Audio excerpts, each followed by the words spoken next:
बच्चों, आज 11वीं गणित के चैप्टर नंबर 9 अनुक्रम तथा श्रेणी के बारे में हम लोग जो है डिस्कस करेंगे। सबसे पहले जो एग्जाम्पल 1 है वो कह रहे हैं कि दी गई परिभाषाओं के आधार पर निम्नलिखित प्रत्येक अनुक्रम के प्रत्येक 3 पद आपको बताना है।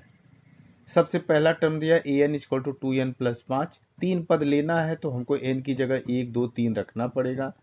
तो a1 इक्वल टू हो जाएगा 2 इंटू 1 प्लस 5 यानी 7, a2 equal to 2 into 2 plus 5 यानी 9 और a3 इक्वल टू इसी तर्ज पे 11 हो जाएगा। इसलिए वांछित पद कितने होंगे? 7, 9 तथा 11। सेकंड इसमें कह रहे हैं कि n equal to n minus 3/4 दिया है, तो वही 3 पद आपको लेना है। n बराबर 1 रखना है, n बराबर 2 3 रखना है। तो a1 इक्वल टू आपको कितना हो जाएगा? -1/2। a2 इक्वल टू आपको 0 हो जाएगा और 3 पद और ये कितना हो जाएगा? 1/4 हो जाएगा। तो ये -1/2 1/4 तथा 0 इसके पद होंगे। इसी प्रकार से एग्जाम्पल नंबर 2 में an equal to n-1 2 n 3 plus n द्वारा परिभाषित अनुक्रम का 20वां पद आपको ज्ञात करना है। सबसे पहले if we put n equal to 20 तो a20 इक्वल टू कितना हो जाएगा? 20 - 1। फिर उसके बाद कितना हो जाएगा? 2 - 20 और 3 + 20। तो हल किया तो यह हो जाएगा -7,866। इसी प्रकार से एग्जाम्पल नंबर 3 में कह रहे हैं कि माना अनुक्रम an निम्नलिखित रूप में परिभाषित है। a1 इक्वल टू 1 और an इक्वल टू हो जाएगा an-1 + 2 for every n greater or equal to 2। तो अनुक्रम के 5 पद ज्ञात कीजिए तथा संगत श्रेणी भी आपको निकालना है। सबसे पहले we find a1 equal to 1, a2 equal to a1 + 2 और यहाँ से जो है कितना हो जाएगा? a1 1 है तो 1 + 2 कितना आ जाएगा? 3। a3 इक्वल टू a2 + 2 यानी 3 + 2 5। a4 इक्वल टू a3 + 2 यानी 5 + 2 यानी 7 और a5 इक्वल टू a4 + 2 यानी 7 + 2 यानी 9 हो जाएगा। इसी तर्ज पे हम जो है इसको हम डिस्कस करेंगे प्रश्नावली 9.1 में।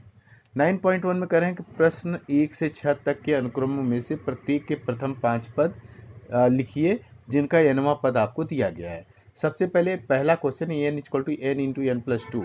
तो गिवन है an equal to n into n + 2, तो n इक्वल टू 1 रखा तो a1 इक्वल टू 1 इंटू 1 + 2 यानी 3 हो जाएगा।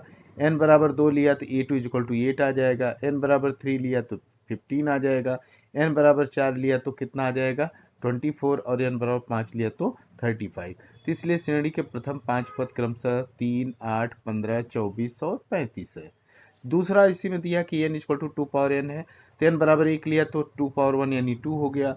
n बराबर 2 लिया तो 2 पावर 2 4 हो गया। n बराबर 3 लिया तो 2 पावर 3 8 हो गया। n बराबर 4 लिया तो 2 पावर 4 16 और n बराबर 5 लिया तो 2 पावर 5 यानी 32 हो गए। इसलिए श्रेणी के प्रथम 5 पद क्रमशः 2, 4, 8, 16, 32 हैं। इसी प्रकार से चौथा भी आपको इसमें दिया गया है, कह रहे हैं कि an इक्वल टू 2n - 3/6 है। तो वही काम आपको करना है कि n बराबर 1 लेंगे तो -1/6, n बराबर 2 लेंगे तो 1/6, n बराबर 3 लेंगे तो ये 1/2, n बराबर 4 लेंगे तो ये कितना हो जाएगा? 5/6 हो जाएगा और n बराबर 5 लेंगे तो 7/6। इसलिए श्रेणी के 5 पद क्रमशः -1/6, 1/6, 1/2, 5/6 और 7/6 होंगे। इसी प्रकार से नेक्स्ट है कि an equal to n into n square plus 5/4 है। तो वही काम n बराबर 1 लिया तो इसकी वैल्यू 3/2 आ गई। n बराबर 2 लिया तो 9/2 आ गई। n बराबर 3 लिया तो 21/2 आ गया। n बराबर 4 लिया तो 21। n बराबर 5 लिया तो 75/2। इसलिए श्रेणी के प्रथम 5 पद क्रमशः 3/2, 9/2, 21/2, 21, 75/2 होंगे। फिर इनका निम्नलिखित प्रश्न 7 से 10 तक के अनुक्रमों को प्रत्येक का वांछित पद ज्ञात कीजिए जिनका nवां पद आपको दिया गया है। 7वां क्वेश्चन इसमें कहा कि an इक्वल टू 4n - 3 और a17 और a24 आपको ज्ञात करना है। तो गिवन है an इक्वल टू 4n - 2, तो n बराबर 17 लिया तो ये 17 कितना हो जाएगा?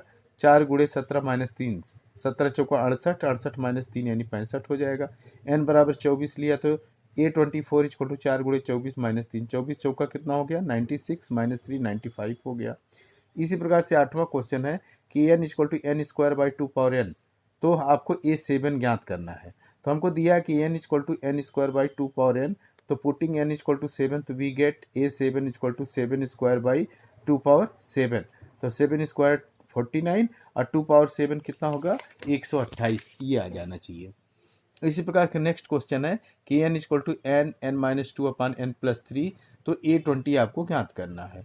तो दिया क्या गया है, an इक्वल टू ये दिया है, तो n बराबर 20 रख देंगे, तो ये value a20 is equal to कितना आ जाएगा 360 अपान 23। फिर अगली बार इन्होंने कहा कि अगले क्वेश्चन में प्रश्न 11 से 13 तक प्रत्येक अनुक्रम के 5 पद ज्ञात लिखिए तथा संगत श्रेणी भी ज्ञात करना है। a1 दिया है 3, an equal to 3, an minus 1 plus 2, सभी n ग्रेटर दैन 1 के लिए। तो सबसे पहले n इज ग्रेटर दैन 1 के लिए क्या होगा, an equal to 3, an minus 1 plus 2, तो n बराबर 2 ले लीजिए। a2 इज इक्वल टू कितना हो जाएगा 3a2 माइनस 1 प्लस 2 यानी 3a1 प्लस 2, और a1 कितना दिया गया है 3, तो 3 3 9 प्लस 2 कितना हो गया 11।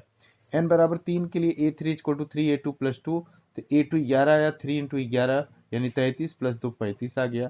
n बराबर 4 लेने पर a4 equal to 3 into 35 plus 2 यानी कितना 107 आ जाएगा, और n बराबर 5 के लिए ये वैल्यू आ गया 323, यानी श्रेणी के प्रथम 5 पद क्रमशः कौन कौन से है 3, 11, 35, 107 और 323 है।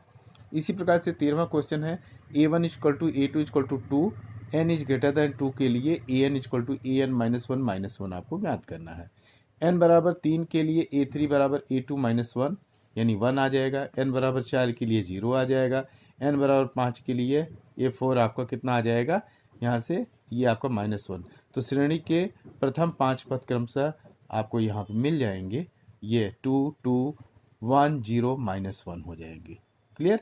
14वें क्वेश्चन में कह रहे हैं फिबोनाची अनुक्रम निम्नलिखित रूप से परिभाषित है। तो यहाँ से ये पूरी वैल्यू दी गई है, a1 equal to a2 n is greater than 2 के लिए an equal to an minus 1 plus an minus 2, तो n बराबर 1 2 3 4 5 के लिए an प्लस 1 अपान कितना an ज्ञात करना है, ये आपको ज्ञात करना है। तो सबसे पहले यहाँ से a1 equal to a2 equal to 1 दिया गया, n इज ग्रेटर दैन 2 के लिए an equal to an minus 1 plus an minus 2, n बराबर 3 के लिए क्या होगा a3 equal to a3 minus 1 plus a3 minus 2 यानी a2 प्लस क्या हो जाएगा a1, ये 1 प्लस 1 n2 हो गया। n बराबर 4 के लिए a4 is equal to a3 plus a2 is equal to 2 plus 1 यानी 3 आ जाएगा। n बराबर 5 के लिए a5 is equal to a4 plus a3 यानी 3 प्लस 2 5 आ गया, और n बराबर 6 के लिए a6 is equal to a5 plus a4 सबकी वैल्यू रख दिया तो 8 आ गया। अब हमको जो प्राप्त करना है now an plus 1 upon an में n बराबर 1 के लिए अगर लें तो a1 प्लस 1 यानी a2 हो जाएगा, और यहाँ a1 हो जाएगा a2 अपन a1 1 अपन 1 1 हो गया। n बराबर 2 के लिए लेते हैं तो a2 प्लस 1 अपान 2 a3 हो गया, अपान 2 यानी 2 अपान 1 2 हो गया। n बराबर 3 के लिए a3 plus 1 upon 3 a4 by 3 हो जाएगा 3 बाई 2। n बराबर 4 के लिए 4 प्लस 1 अपान a4 यानी a5 बाई a4 हो जाएगा 5 बाई 3, और n बराबर 5 के लिए a5 प्लस 1 अपान a5 यानी a6 अपान a5 8 अपान 5 हो गया। इस प्रकार प्राप्त पद 1 2 3/2 5/3 और 8/6 है। इस तरह से ये हमारा जो है, अब हम बच्चों ये यहीं पे आपका प्रश्नावली 9.1 समाप्त होता है। अब हम एक्सरसाइज 9.2 में चर्चा करेंगे। 9.2 में इन्होंने पहला क्वेश्चन कहा कि 1 से 2001 तक के विषम पूर्णांकों का योगफल ज्ञात करना है। सबसे पहले 1 से 2001 तक के विषम पूर्णांक कौन कौन से होंगे, एक तो 1 होगा, 3 होगा, 5 होगा, 7 होगा और अंतिम 2001 होगा। उपर्युक्त श्रेणी समांतर श्रेणी में है, इसलिए प्रथम पद a बराबर 1 होगा, सार्वांतर कितना होगा d बराबर कितना हो जाएगा यहाँ से 3 माइनस 1 यानी 2 होगा, और लास्ट पद an इक्वल टू 2001 होगा। तो now an equal to a plus n minus 1 into D